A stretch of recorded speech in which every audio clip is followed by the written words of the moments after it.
All right, Kamaljeet, go for it. Kya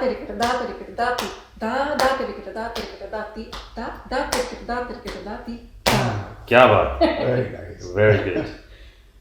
Welcome to another episode of Absolute Focus. Today's episode is brought to you by Hackintosh. Hackintosh? Wait, don't you mean Macintosh? No, because here's what happened. I was always waiting for the Mac Pro to come out. Yeah. For when we were going to upgrade our studio. For 20 years. Yeah, our computer in our studio is 10 years old exactly, and it's dying. It's like we've done sessions and it'll say can't write to disk.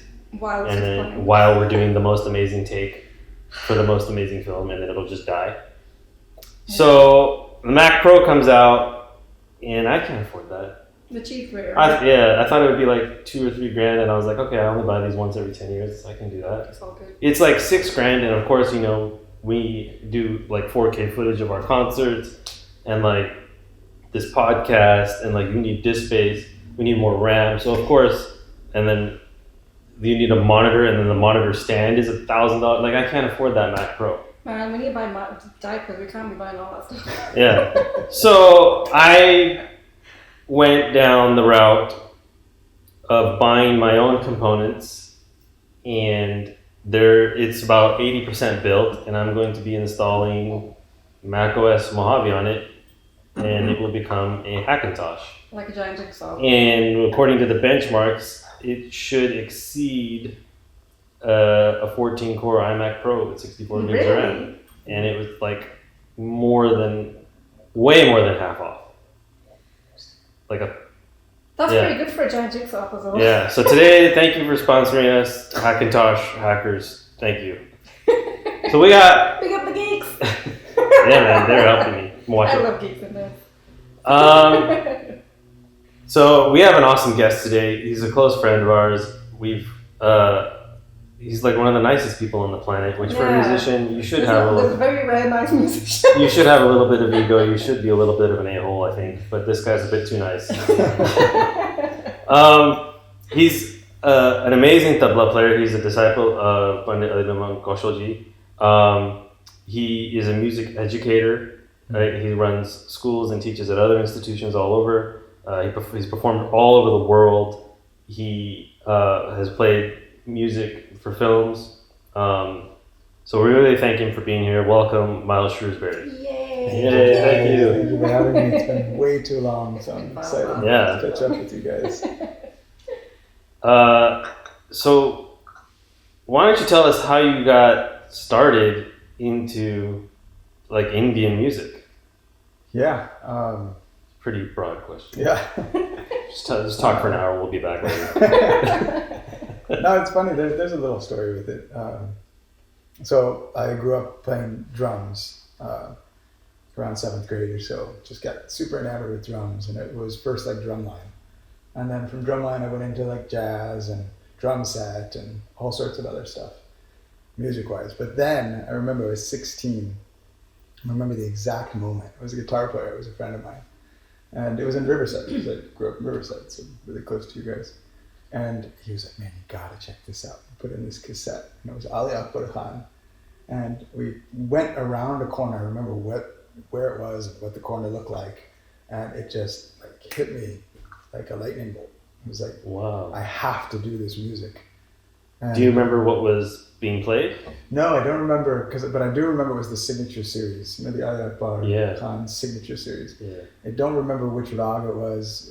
I just remember that experience.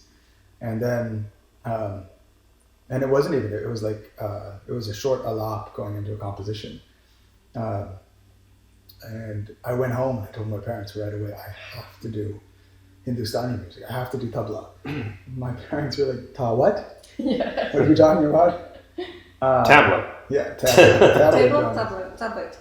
And that was it. I mean, it was really like love at first listen, and then there was a whole thing after that led into actually getting a guru instrument. But so what was it that struck you? Like, because we're used to it. Yeah, totally. Like we grew up with it from birth, right? Yeah. Those sounds are in everything we hear. And whereas I assumed in your upbringing you weren't listening to Right. Sarod and sitar and santoor and tabla. So was it sort of what about the music attracted you? Was it like the slides, or was it an overall thing, or you don't know? You can't even pinpoint it. Retrospectively, I can, but I can't. Like I can think about it now retrospectively. Like what could it have been? But at that point, it was just like this. Just sounds awesome. Yeah, just like this. It just grabbed me. It really felt like a thunderbolt or something sticking you. Like this is it. Yeah. But I know, looking back and how I am now, it's always been about patterns. And I just love when I started getting into drums and hearing different patterns and seeing how music worked by building blocks, and you can see shapes and how they all work together, and you can be creative with these. And once you start seeing these patterns, then everything kind of opens up. So in hearing Indian classical music, I heard some patterns I was not familiar with, and also the depth, I think, of the inherent spirituality of the music also spoke to me. So it was like these definitely these combined things. And I was also listening to a lot of John Coltrane at the time. And he's influenced by Indian classical music. I was being primed. Yeah. So you were listening indirectly. Yeah, totally. Definitely. Yeah, that's really cool. I mean, was there any part of it that was... Did you mention who the double player was? I don't. So on those signature series, there was a couple of them. But Swapanji? well, I don't think Swapanji was on there. Chatur Lal was maybe on there. Oh, Wally. Yeah, I know. Mahapurush Mishra was another one. Banaras Gharana. So I can't remember who it was because I don't remember exactly what composition it was. I know it was the signature series because of that it was a cassette. Yeah, because it has to be cassette. Yeah, that was... That's the only way it sounds good. Yeah. That is the only way it still sounds good. That's funny. Cassette. So was there any... Were you drawn to the tabla more, sarod more, or... I mean, it was definitely because I was a percussionist. Yeah. It's like, it was the tabla. Like, that's what I wanted to do. I just couldn't believe... It was the same experience, actually, with John Coltrane. And I was in a car with a cassette. Somebody showed me John Coltrane and Elvin Jones. And it blew my mind wide open. It's like, wait, you can do this in music? You're allowed to do this? Yeah. And then hearing tabla was the same thing. Like, wait, this is possible? People do this? It was like mind blowing. So. And what age is this again? 16. That was at 16. 16. But I didn't really get a pair of tabla until I was 17. And then I took one lesson from somebody where my family is from, Ashwin Batish. Okay. In Santa Cruz. Yeah. He's the one that wrote the Raga guide, the Ragapedia. Oh, right. He wrote the Raga. Yeah, we have a copy of that. He's a great person. Yeah. But then I didn't end up pursuing lessons with him. And then I eventually, when I was 18, just about 19, but 18 years old, met my guru, Abhiman Kaushalji, and then it just kind of took off. And where did you meet him? Online. Oh, cool. So I didn't know where to start. So my neighbors growing up were Indian. We're good friends. When we lived in Pennsylvania for a little bit, really good friends with us. And when they found out I wanted to do tabla, they're super excited. They knew I did drums and everything. So they said, okay, fine, we're going to give him his first set. But how sweet. Only if he gets a guru. Not if he just that's even plays the atmosphere. That's rare for somebody like as an outsider to say. Yeah. Internally we know that, like, right? Right. Whereas other people might just be like, here, have a tabla and mess around. Right. Especially like, oh, he's a Western drummer, go have fun with these. Yeah. But no, they were pretty certain. They were like, no, we're giving you these, you have to find a guru. And so, and I wanted to pursue it like that for sure, but that was definitely a good push. Yeah. And then I didn't know where to start. I took one lesson, like I said, when I was visiting family in Santa Cruz. Didn't know who to go to in Southern California. And I maybe wanted to go to UCLA for ethnomusicology. So I saw that Abhimanji teaches there, and I saw his bio, and I said, this is perfect. But I knew nothing about his playing and knew nothing about where to start. And At this point, are you listening to tabla? Like, a lot. okay. Yeah, a lot. Yeah. Wait, so this is like on what's it called? Like Napster days? You're downloading stuff, or you're buying stuff? I'm buying stuff. I broke my wallet, man. Yeah. That's cool. I ended up working at Tower Records and spending half my when Tower Records was a thing. You Oh, might have that's to explain awesome. What that is? No. Yeah. No, we all know. Okay. Yeah, There was physical media for your Amazing. music.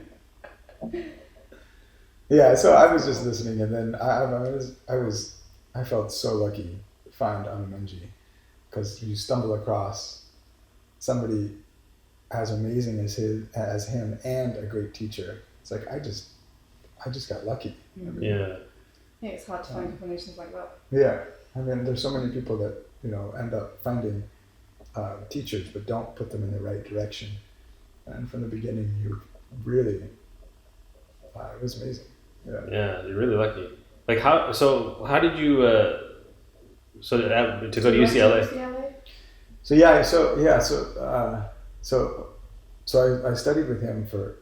First of all, this is a good story about Minji.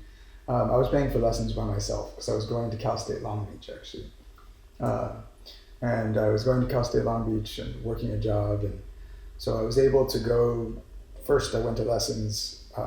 First time, he gave me a price for the lessons, and then I told him at the end of the lesson, I was like, on that price, I can only come like once every other week. Hmm. And then he was quiet for a little bit, and then he said, fine, then you look like you're serious, you look like you really want to do this. If I make it like this, will you come every week? I said, yes, definitely. He said, do not take advantage of this, because I did this for other people, and it felt really terrible inside, and I actually didn't want to do it again because they disappeared. Mm-hmm. And he goes, but if I can see something in you, and if you're serious, then you can do it. I said yes right away. Right. And then came back the next week and the next week. And after about 4 months or 3 months, I came, and I was really disappointed because I lost my job based off of scheduling. I couldn't do what they were asking, so didn't have a job. So I told him it's going to be a little bit until I find another job. And then he was like, stop, don't even say anything like this.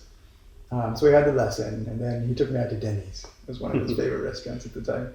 Denny's. Hold on. Yeah. Denny's is for every musician because it's open 24 hours. So after the gigs, sometimes that's your only option because you don't want fast food, right? You want to sit. Your adrenaline's rushing. Totally.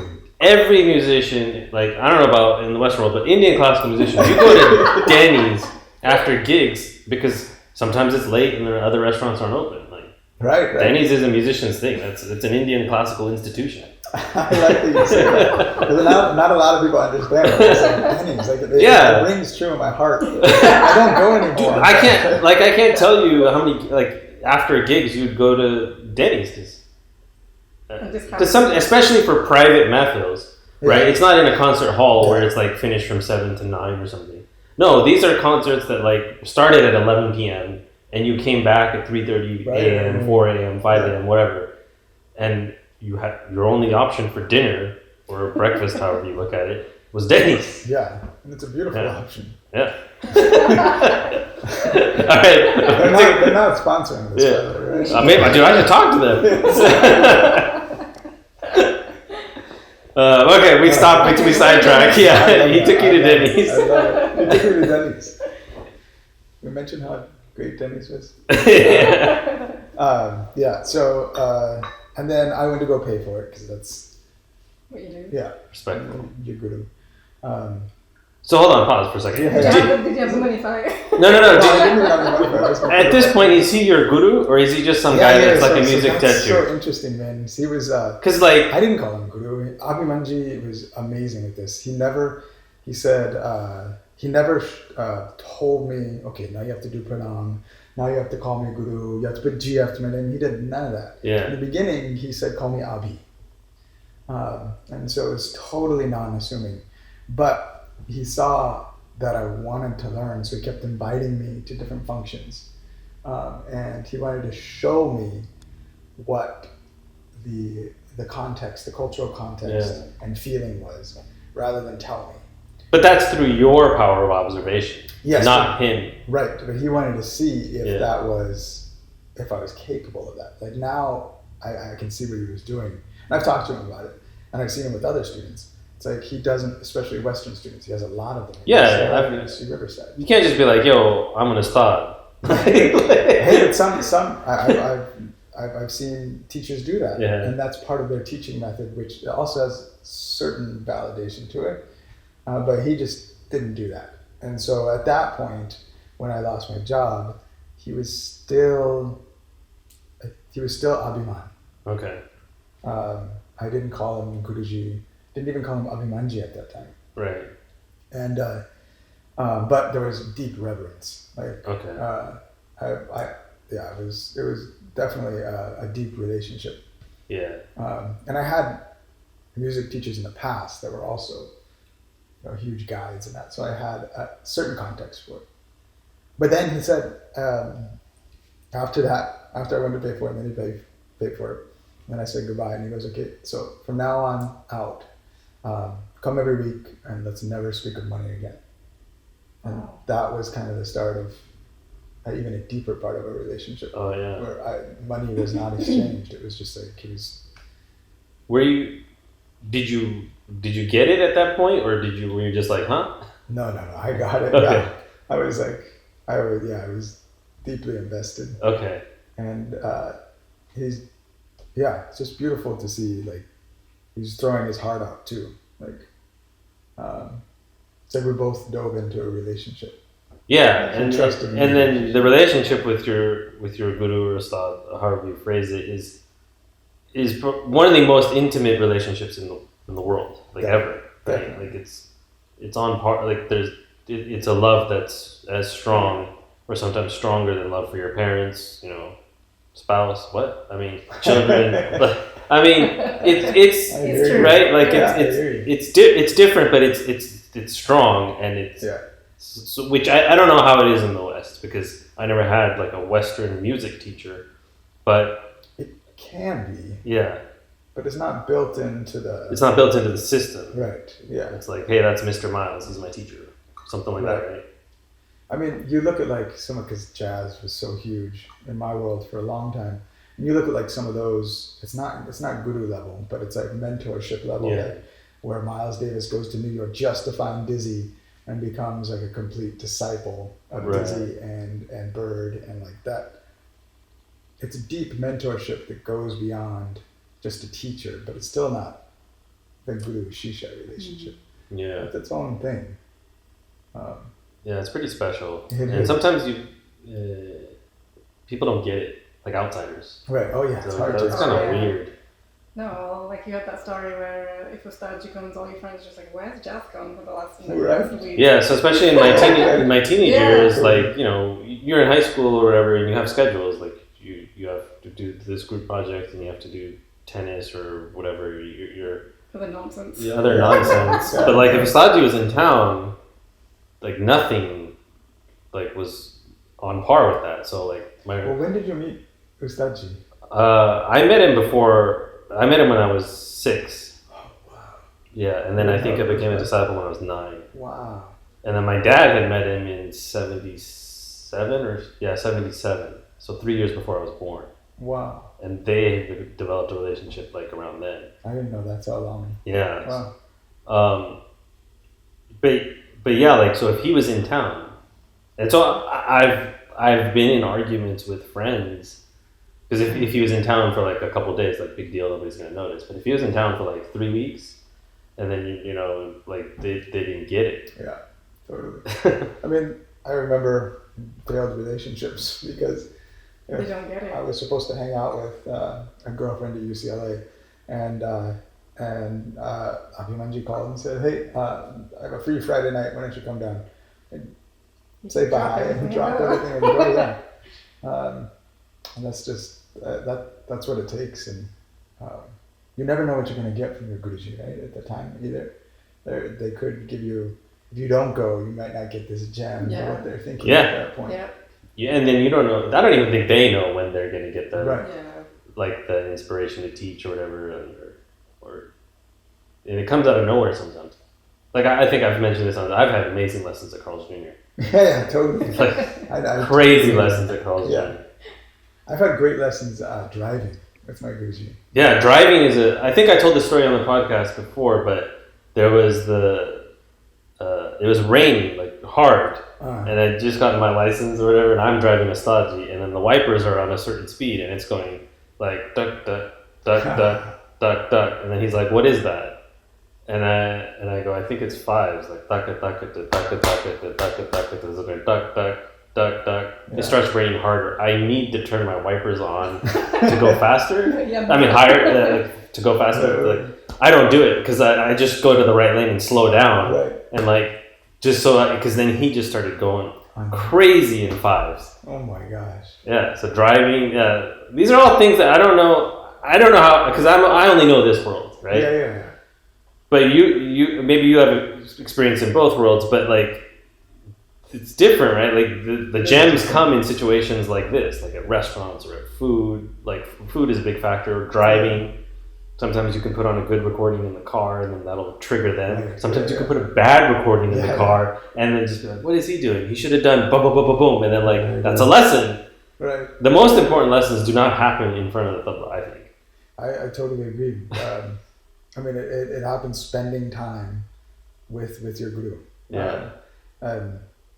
You never know what you're going to get. I remember, so I got to go and study with Abhimanju's guru in India for a little bit. I was going to go to India to study abroad. And he was like, no, that's not how you should do it. He was like, would you want to go and study for my guru? Yes, of course. Again, I jumped at the opportunity. And so this was in 2001.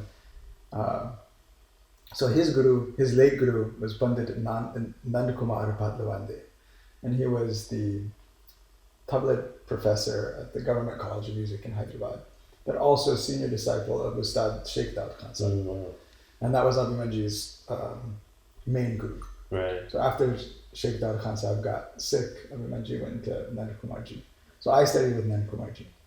And that's awesome. It was amazing. It was like 6 months of 7 days a week. Oh my gosh. 7 days a week. 7 Whoa. days. It was crazy. Like, and it was. I traveled with him around India too, and this is what I'm saying. With like the deepest lessons come from just spending time. Yeah. And I remember we traveled to Maharashtra and to Kolhapur, where his daughter was living. His daughter was a Kathak dancer. No, this daughter was not the Kathak dancer. But in any case, we were visiting his daughter. And he didn't want to go to bed yet, so we stayed outside, like on the steps of her flat. And all he did for it felt like 3 hours. It was probably more like an hour, but it was composition after composition after composition, and he would just recite them and show me changing spaces. Like, okay, if you change this space, what is it? What is it now? Now change the end space. What is it now? Now, what can you do with this? And it was just a constant barrage of these beautiful compositions and just tweaking idea by idea. And it was something totally different in the end. Yeah. That was just amazing. It was 3 hours. Probably. Because, because we have, when Indian classical musicians, you always got to exaggerate. Right. Oh yeah, the exaggeration. Totally. There was like 1,000 people that came to my show yesterday, but the seating capacity is only 393. No, it was 1,000, I saw it. I practiced for 14 hours. Oh my god, we have actually gotten that. Yeah, I don't know. But then there's the other extreme too, right? I don't practice at all. Yeah. Right, I've heard this. I like that one. I like that one. I'm going to use that one. Because it's kind of closer to the truth. My child sleep, I practice, but they often don't sleep on time, so no practice. So these days I just practice in my mind. In my mind. Which is probably actually the best practice you should do. It is. It's huge. Well, that's what I thought too. Yeah, hanging out, with your Gurujis, and you see that. Their mind just never stops. No, that's the craziest thing. Yeah, they sleep and breathe and eat it. It's like, I can't keep all those thoughts in my head because I've got to look after this, that, and the other. And it's like, I wish I could just knock everything out and be in my head and see everything, see my instrument, see the spaces and the rag on top. Right. Dream. I mean, your Guruji is like... He's exactly like that. Yeah, that's what I'm just thinking. I wish, well, it's a skill you can propagate, but still, you have to give time to that, devoted time without anything else, any other disturbances. Right. And then your next level comes. Yeah. I think we all need to start on the visualizations and understanding all that a bit more. Yeah, and we're all kind of in our own path with that. Definitely, yeah. Yeah. Did you? So when you were speaking to your Abhimanji's guru, was this in Hindi or was this in English? No. That was so confusing, man. I was living in Hyderabad. You know, they speak Hyderabadi Hindi on the streets. Yeah. Well, not really. I've never been there. Never heard it. It's a really cool town. It's grown a lot, but it's still a really cool place to visit.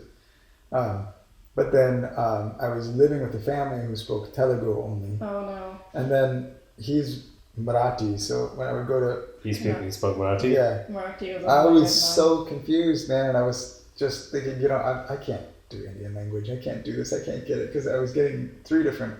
Completely different. Yeah. And they're not even close. Yeah. No, especially Telugu. Yeah. So it wasn't until I went back to get my master's that I ended up doing some language training. And then that was really great. I lived in Jaipur for 2 summers and just focused solely on Hindi. And lived with a Hindi-speaking family. But now these days it's gotten a lot worse. I still have... I can still write, and I can still... I can't believe you learned how to write. I have good book Hindi, because that's where most of my study was. So you studied this in school? Jaipur. Yeah, at a school in Jaipur for AIIS, American Institute of Indian Studies. So it's all like American students, mainly pursuing PhDs, that go for an intense summer of language. So yeah, my Hindi... book-wise is good, not good, but it's good enough. Yeah. To where I can communicate if I can write a letter or something. My listening comprehension is still not great, and I should have put more time into that part. I still can.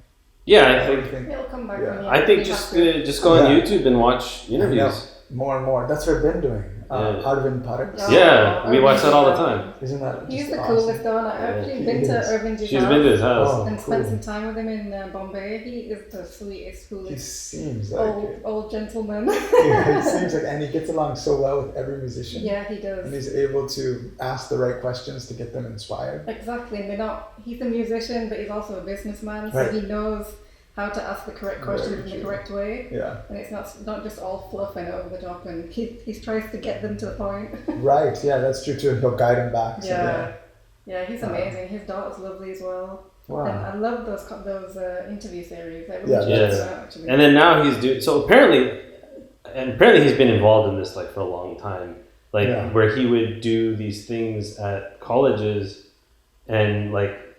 We have some bootleg recordings of a session like on called Riyaz and Talim, these discussion sessions. Okay. Yeah. So there's one with Shri, there's one with Zakirji, and then now they're starting to put them up on YouTube, and so now the old ones were always at his house or his flat, and now there's like 2 that are up that are in halls. So there's one and a new one up with Suresh. Yes, and I just watched that. I haven't watched them. Is that in Marathi or is it in Hindi? Hindi, but he exits a few times, and then like when somebody in the audience is like Hindi, and then I can catch on. Because technically we don't speak Hindi either. We're Punjabi. Yeah, we can understand it. Though. But I can understand it. Barely get by. She has a group by Takahiro. Yeah. And he's Japanese, but he speaks fluent Hindi. Oh my God. And so we speak Hindi to him to get it practice. That's cool. Man, I met this Japanese Hindustani artist. He lives in Taiwan. He's from Japan, but he studied in Bengal. He studied in Shantiniketan. Went to school there. So he speaks Japanese, Mandarin now because his wife is from Taiwan, fluent Bengali, and now he's studying from Ustad Shujat Khansad, and he's picking up Hindi and he speaks English. Like this is ridiculous. Amazing. And then of course music. Yeah. All right, Overachiever. Amazing.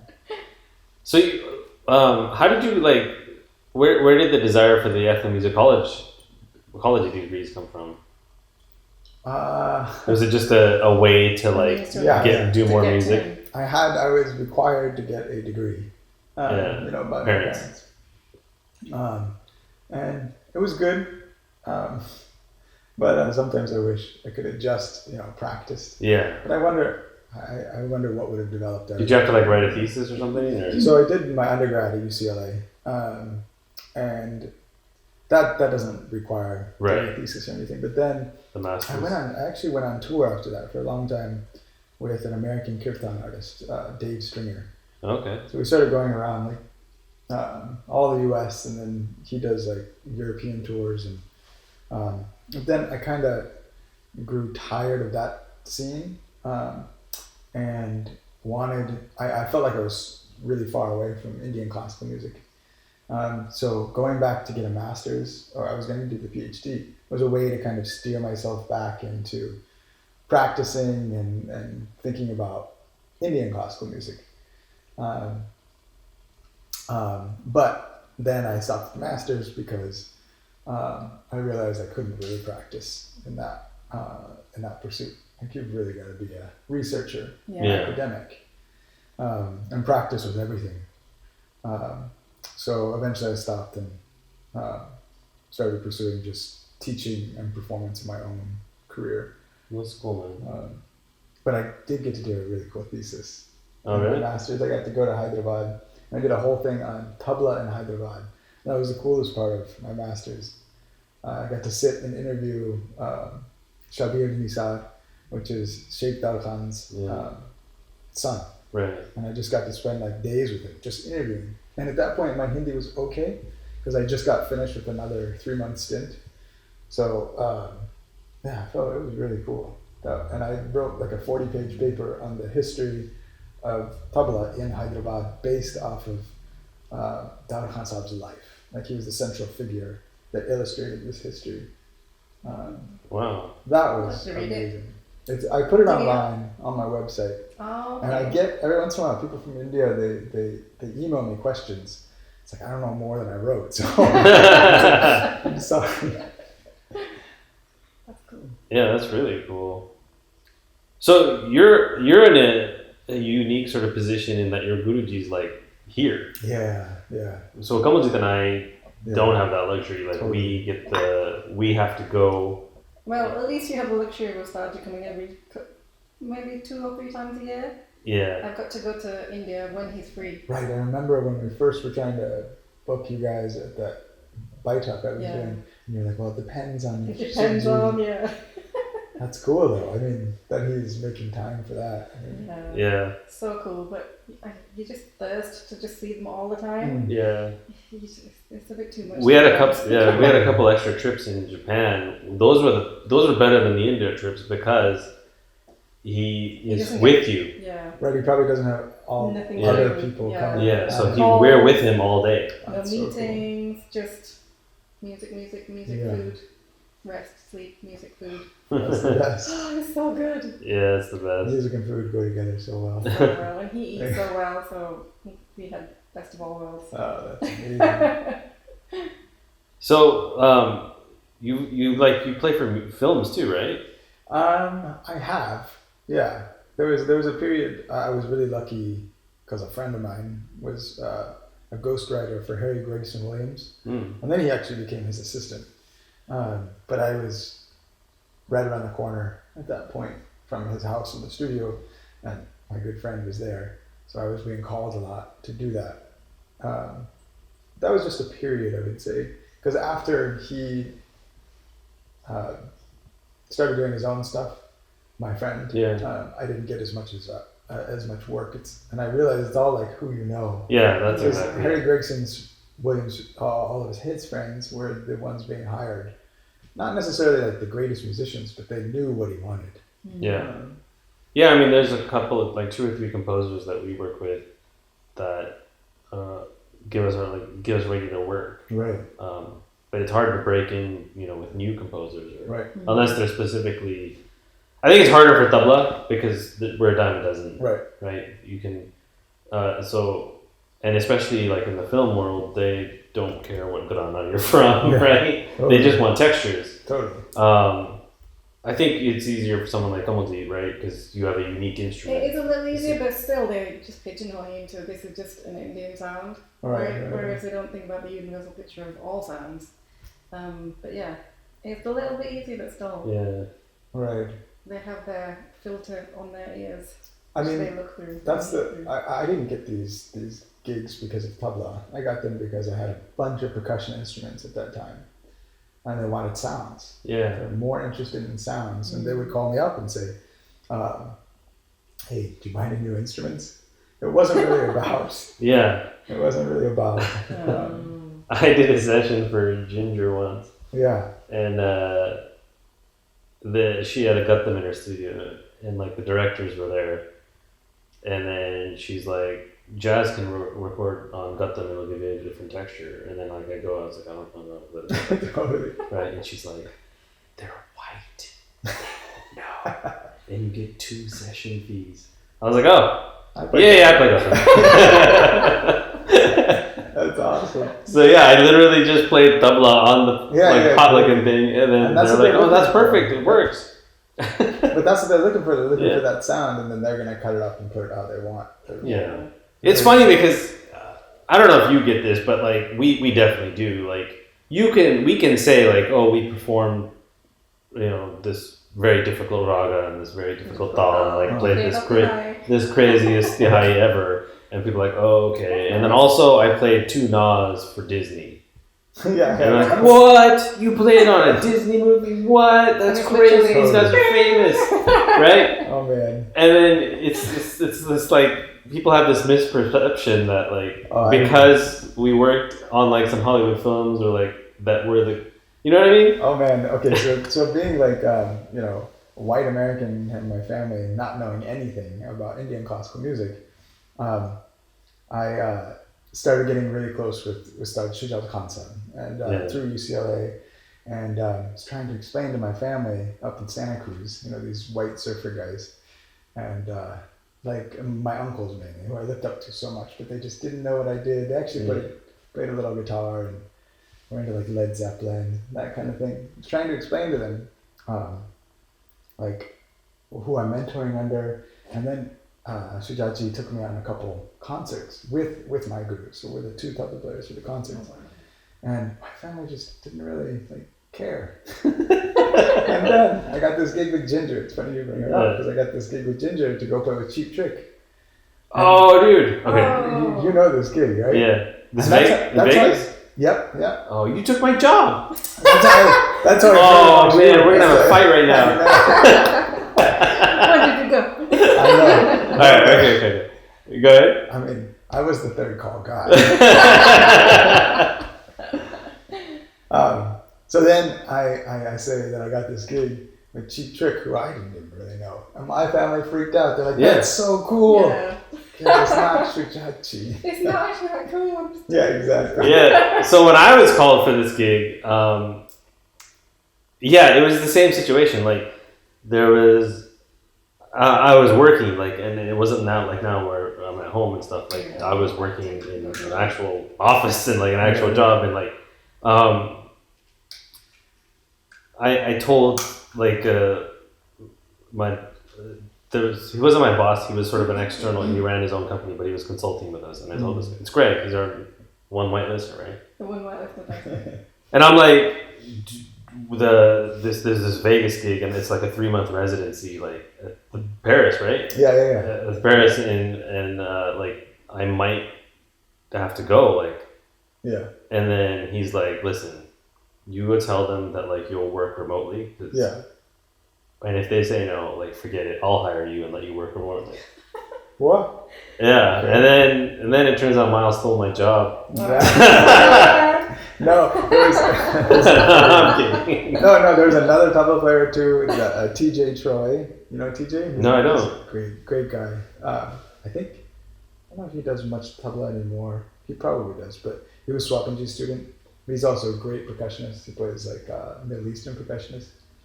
Okay. But he also was in this whole loop of getting. There's like some inside story. Like there was different teams of people, right? They all want to bring their own guys. Yeah. And so there's only room for so many people.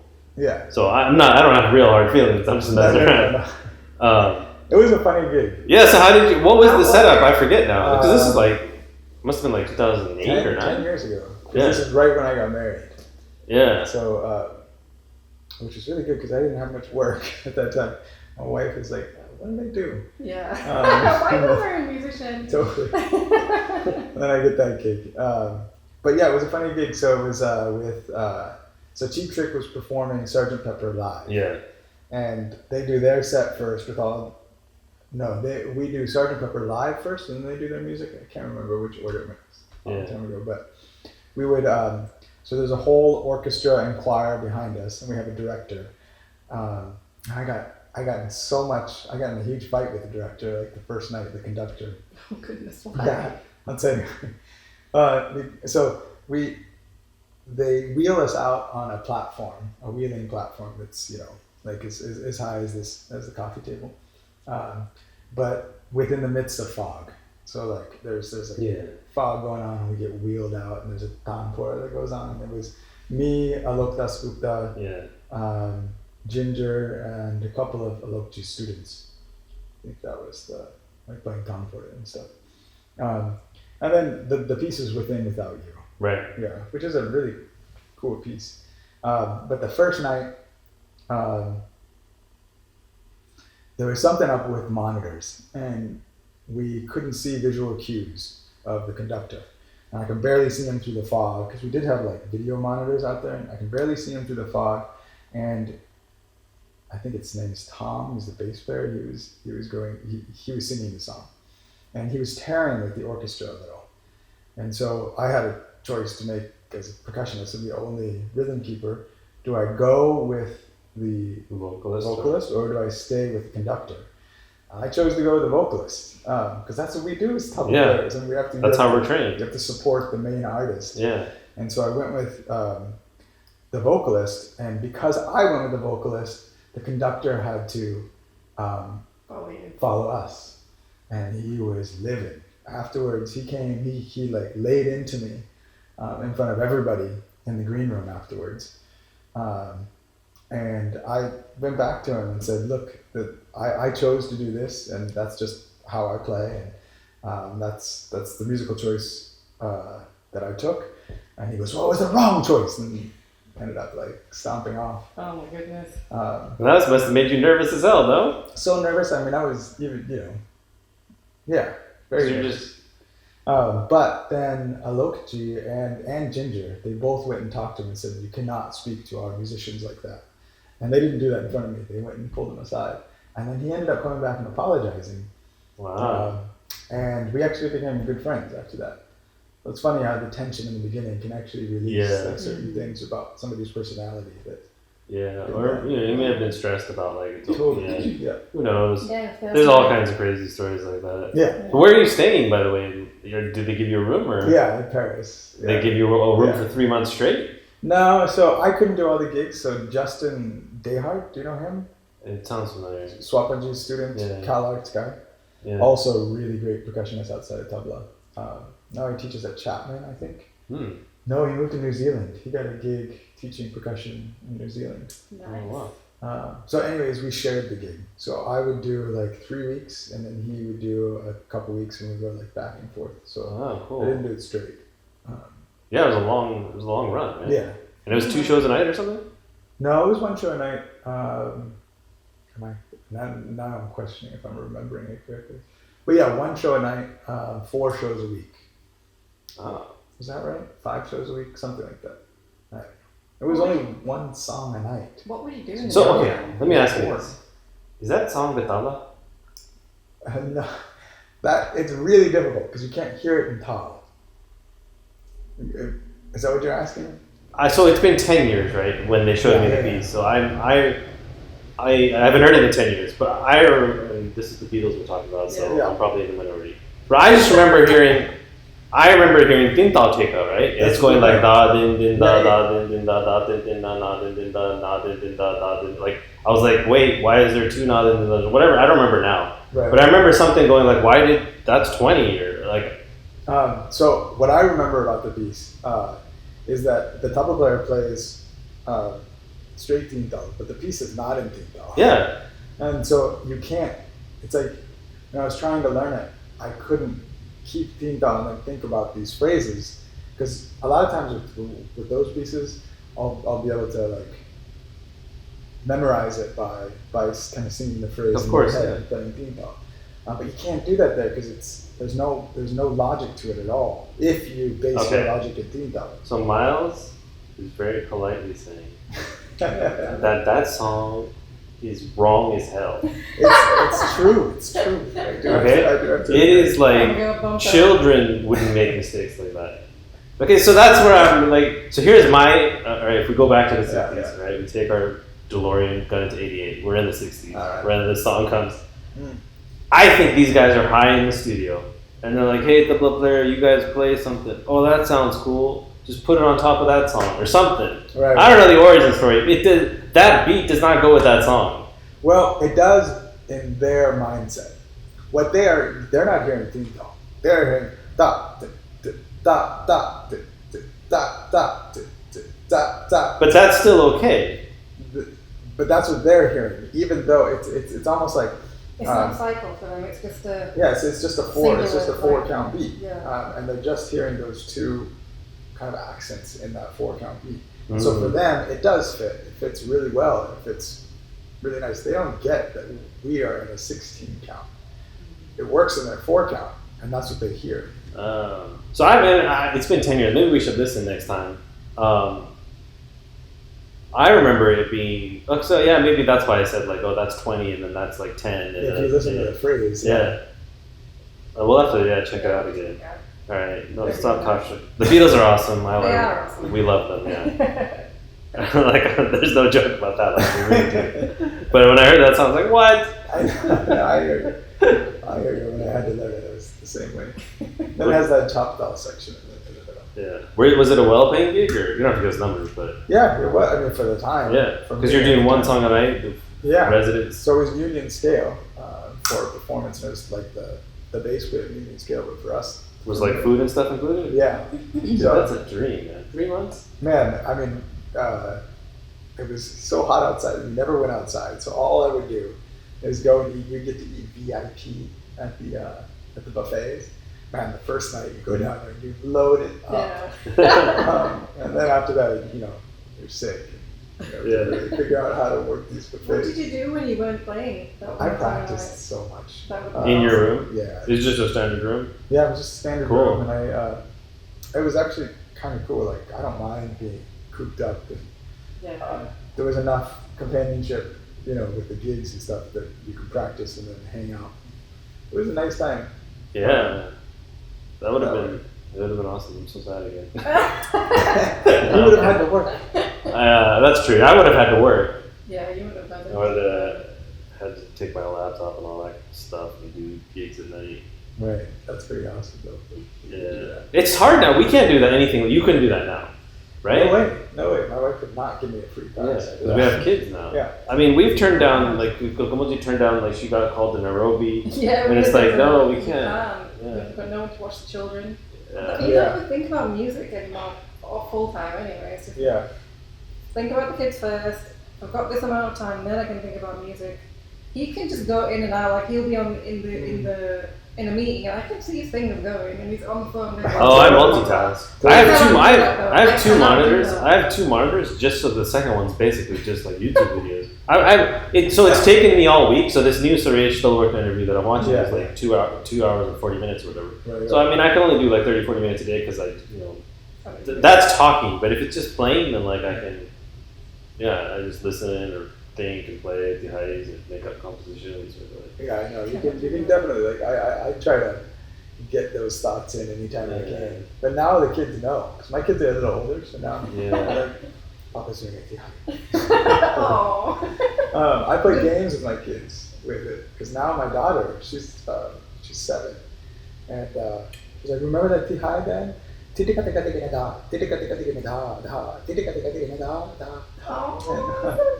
is really, and she says it like pretty good. That's cool. That's really cool. Yeah, it's like it's all games, which is pretty cool to see. Yeah. So I sneak it in wherever I can. So what are you up to these days? Lots of teaching. Like this past year was really, really intense.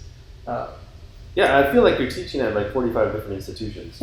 Yeah, so this, I kept saying this to man, I mean, as a musician, we know that you just say yes to stuff. Yeah. So that's hard, man. Racked with guilt when you say no. This podcast started that way. Saying yes. I was like, an idea. yeah, somebody, I mean, the podcast radio show, like the Dash Radio, Sammy from Ruckus called, and we had always thought about it, but I always kept telling her, I was like, you know what? year after year, I was just like, we don't have time. We can't do it. No. Then Sammy calls, and he's like, I'm starting a radio station. We want you to have a show on it. And I go, yes. Right, because you got to take the opportunity. Yeah. I think it's awesome what you guys do, by the way. But appreciate that. Nobody's doing it, and you guys, it's really cool. We're trying. Early days. Yeah. Excitement's still here. Yeah, I mean, because I know at some point you were teaching at the institution in Orange. Was I? I can't even, I mean, really, like. It's all a blur. Then there's like your own school in San Diego. Then there's like a school that you go to, right, in San Diego? Yeah. So, I teach for Center for World Music, and they have like 10 different world traditions they represent. And they send out artist teachers to different schools in San Diego. And I'm so grateful, like, to be working with them. They So they book they it have up 20 sets of tabla. Where'd you get them? Do you have to count them all around? Sometimes. And that's difficult. At first I would complain about that, but now it's just part of the job. Yeah. So we got some of them, the initial ones we got from Ahluwalia College of Music. Okay. And then we got a lot from Qasim Khan, Delhi. I think those are the 2 sources we've gotten. And then some donated. A lot of them were donated too. That's great. So I've been at a few schools with them, and I just keep saying yes to every program I get because I've got to make a living. Yeah. Especially with kids, it's like you just keep saying yes and yes, and then I've been building private students, and that's how the San Diego Tabla Academy thing started. Just like, I've got all these private students, I should kind of make consolidate them into one big thing. Yeah. Right. And just into a name, and just like, have I think parents like to see that there's an institution. Yeah, of course. Like a name or something. So this past year, it was 7 days a week, up until about a month ago. And, That's hard. Oh, dude. Dude, I do 2 hours every Friday night, and I'm done. Oh man, like sometimes it feels like it takes a little bit of life out of me. It must do. You You're- have to give so much energy in life just to pick children up of any age. Especially, I was working with some crazy first grade classes trying to teach tabla. But you hate that now. Just don't play the now. It's too hard. And today, guys, we're not doing any tabla. We're just going to sing Sa for half an hour. No. So now I've finally gotten to the point after how many years that I can say no and pick and choose what I'm doing. But it took like filling my schedule up to the point where it's like, okay, now I'm not. Seeing my children. Well, I'm not gonna. If something goes away, I'm not gonna lose all my income. Yeah. So you have to piece all this stuff together. And so now I get to pick and choose, and I know those things are solid. So it's been a journey. Yeah. But I still perform, not as much as I want, but Yeah, I think that's for all of us. right. I mean, in the classical world, it's not. You're not going to do like a 14-day tour with 13 concerts. Right. It's hard, right? Like the organizers just want. We can only do Saturdays, right? Right. And you can only really once every 3 years. Yeah. Right. Yeah. I mean, But the bad trick scene is like picking up, and that's yeah. or re-emerging, because that's what it was when I was growing up, and that was awesome. I mean, you have this like the San Diego Raga Collective. Yeah, I mean that's one of the things. I mean, I've started various things that haven't really gone. I mean, we started ours too, and it was going well until our son was born, and then we realized it's hard. It's hard work. Well, that's why I stopped. I did the whole year of once a month. I did once a month. It's stressful, man. Yeah, it was, yeah. Trying to get people, call people. Right. Oh, you're coming. Oh, you're coming. And at first, the excitement of your community is like, okay, cool, we're gonna make this happen. And then it just kind of dwindles.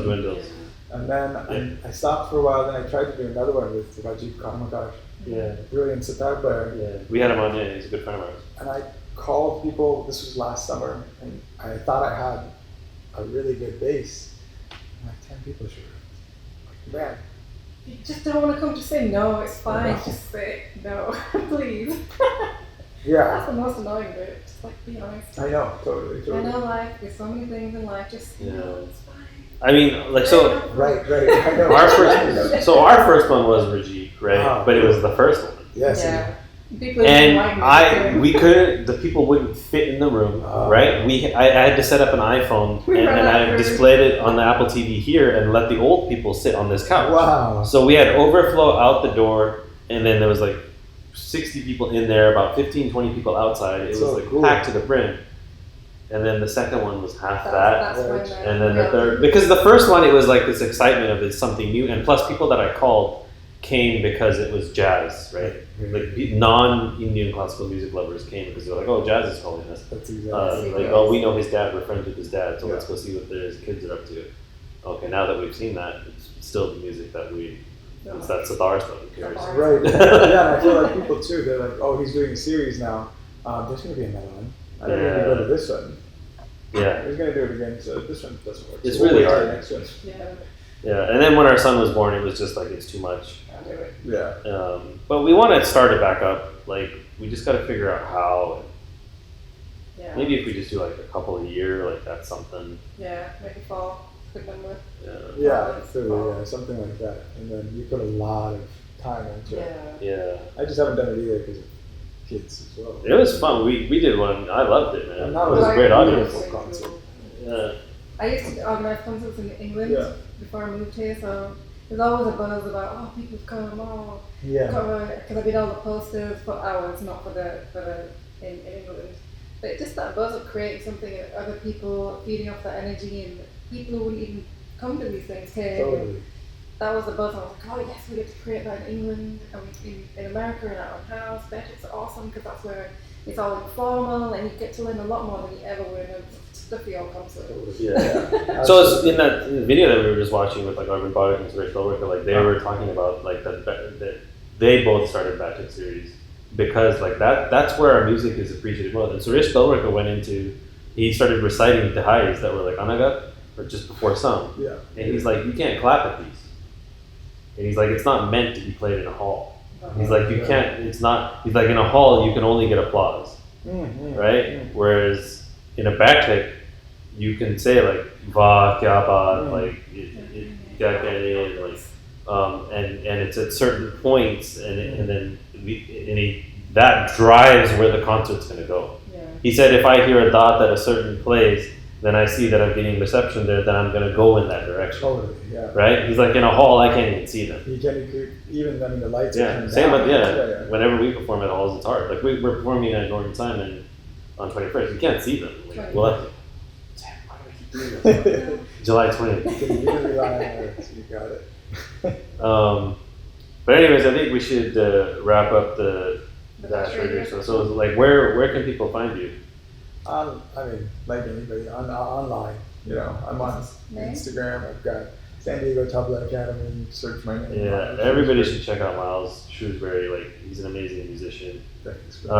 Check us out as well at absolutefocus.co. There was a couple things I was supposed to say at the beginning of the episode that I forgot. We're performing July 20th at the Norton Simon Museum, and despite what I just said, it is going to be awesome because we're going to tell them to turn the hall lights on so that we can interact with you guys. And then the August 3rd and 4th is the Festival of Tabla, And Miles' Guruji is going to be playing a tabla solo there. I'm not sure if it's Saturday or Sunday. Saturday.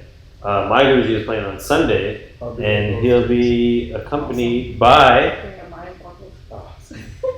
He'll be accompanied by Kamaljeet on Nagma. Oh, very cool. Oh my god. I'm excited. That is awesome. Yeah. Oh, that's cool.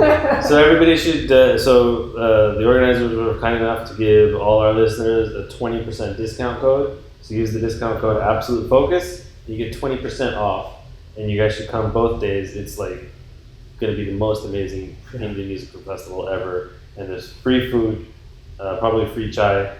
Something. It's gonna be something. You guys should all come out. Use that discount code. You're gonna see both of our groups. Miles and I are gonna hang out and have fun. That's the best part. This year we need to do that. Last year I was so nervous that I couldn't do it. Thank you so much for Well, all right, guys. Thanks for listening. Hit the subscribe button.